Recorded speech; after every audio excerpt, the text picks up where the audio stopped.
Dans les précédents cours sur les fractions, nous avons vu comment lire une fraction, comment écrire une fraction, comment comparer des fractions et comment utiliser des fractions dans des problèmes. Dans ce nouveau cours sur les fractions, nous allons maintenant apprendre à simplifier une fraction et à écrire une fraction sous la forme irréductible. Nous allons ensuite voir une méthode qui permet de comparer deux fractions sans calculer leur valeur. Mais tout d'abord, commençons par voir une propriété intéressante des fractions. Dans une fraction, si on multiplie le numérateur et le dénominateur par un même nombre, cela ne change pas la valeur de la fraction. Même chose si on divise le numérateur et le dénominateur de la fraction, cela ne change pas sa valeur. Par exemple, pour la fraction 6 huitièmes. 6 huitièmes est égal à 6 divisé par 8, ce qui fait 0,75. Cette fraction 6 huitièmes, si on la multiplie par un nombre quelconque, par exemple par 5, on obtient la fraction 30 quarantièmes.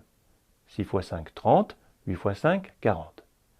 Maintenant, si on divise 30 par 40, que remarque-t-on? On remarque que l'on obtient le même résultat, 0,75. Donc la fraction 6 huitièmes est égale à la fraction 30 quarantièmes. Et ça c'est très intéressant parce que ça marche aussi pour la division. 6 huitièmes égale 0,75, mais si je divise 6 par 2 et 8 par 2, donc bien par le même nombre, j'obtiens la fraction 3 quarts.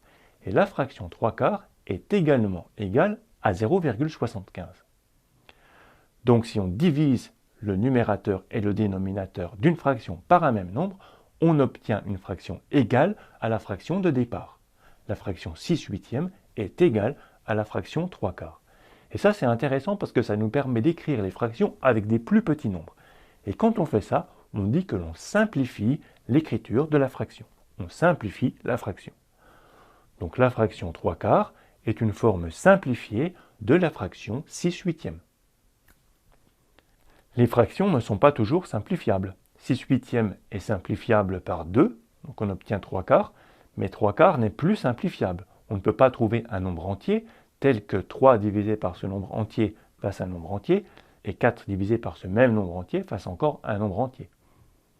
Lorsque l'on ne peut plus simplifier une fraction, on dit que cette fraction est irréductible.